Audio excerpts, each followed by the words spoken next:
আসানসোলের রায় পরিবার, যে রায় পরিবারের বিরাট বড় জমিদার বাড়ি আছে বলে আবাসে তার নাম উঠবে না, যেহেতু পাকা বাড়ি।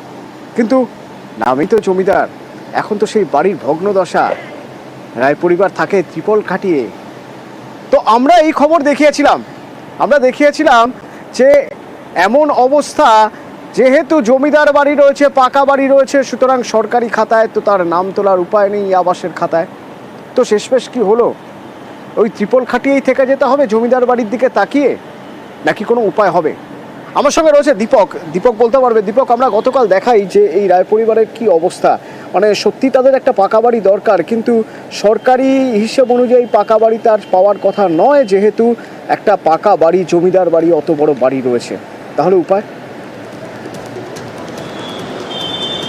দেখো, একেবারে গতকাল আমরা রবিবার এই খবর সম্প্রচার হয় আমাদের চ্যানেলে নিউজ18 বাংলাতে।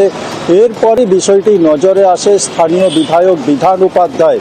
তিনি জানান কি, এই অসহায় পরিবারের পাশে আমি দাঁড়াবো, ব্যক্তিগতভাবে দাঁড়াবো। সরকারিভাবে যদি আইনি জটিলতায় তাদের নাম আবাস যোজনায় না উঠে আসে, তাইলে ব্যক্তিগতভাবে তিনি এই পরিবারের পাশে দাঁড়াবেন এবং দলগতভাবে সেই পরিবারের জন্যে মাথা গোঁজার একটা বাসার তৈরির ব্যবস্থা করে দেবে। এই আশ্বাস পাওয়ার পর কোথাও না কোথাও আশার আলো দেখতে শুরু করেছে এই জমিদার পরিবার।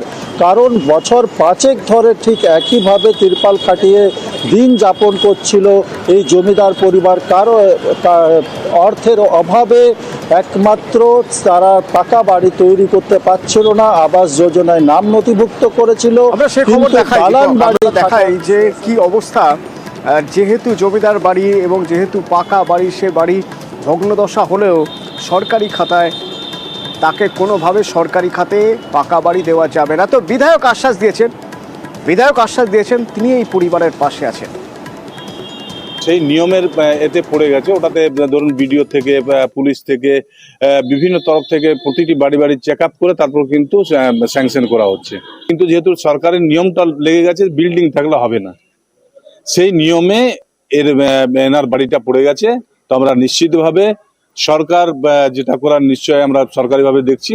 না হলেও আমরা মানুষ হিসাবে, যেহেতু আমি লোকাল, আমার এলাকার মানুষ, নিশ্চিতভাবে আমরা চাইবো, আমরা পার্টির পক্ষ থেকে কিছুটা যেটা করার আমরা তাকে চেষ্টা করব।